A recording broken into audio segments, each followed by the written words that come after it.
Hi folks, this is Uğur Akıncı. Welcome to the second installment of Difficult Words and Phrases in English. We will start with the word number because it's a very interesting word in that it takes both singular and plural verbs depending on the kind of article we use. For example, a number, a being an indefinite article, a number takes a plural verb, whereas the number with a definite article, it takes a singular verb. Here's an example. A number of alternatives are considered because a number suggests it could be any number of alternatives. Whereas the number of alternatives is infinite because the number limits the choices to only one. So the number, the verb we use with that becomes a singular verb, is. Now here's an expression I could never understand, like the fullest possible extent, as in the perpetrators will be punished according to the fullest possible extent of the law.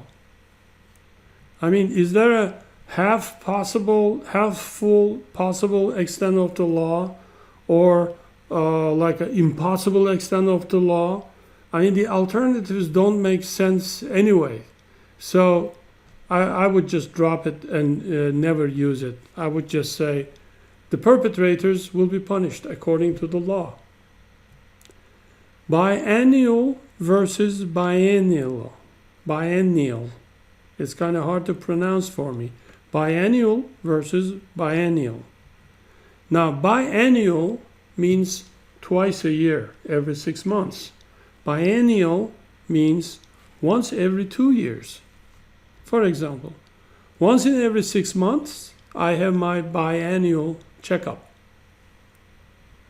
And our biennial celebration does not happen every year. Why? Because it happens every other year, once in every 2 years.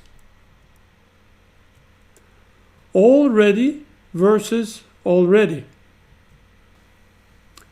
Already is an adjectival phrase. It means everything is ready.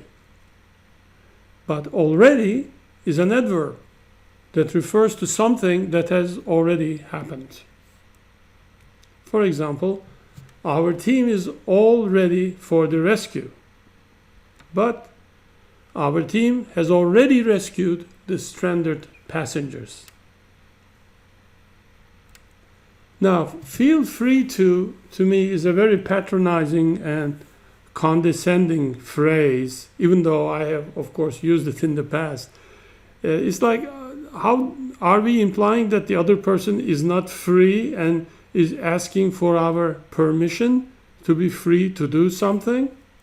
I mean, it conveys this sense of status and superiority, and we are tolerating this other person to do whatever he is about to do.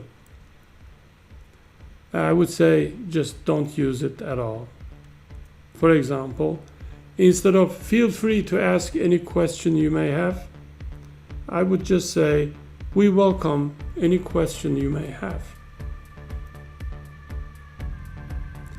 And as to the expressions, words like herein, hereto, herewith, therein, thereto, therein, thereof, therefrom, I wouldn't use them at all.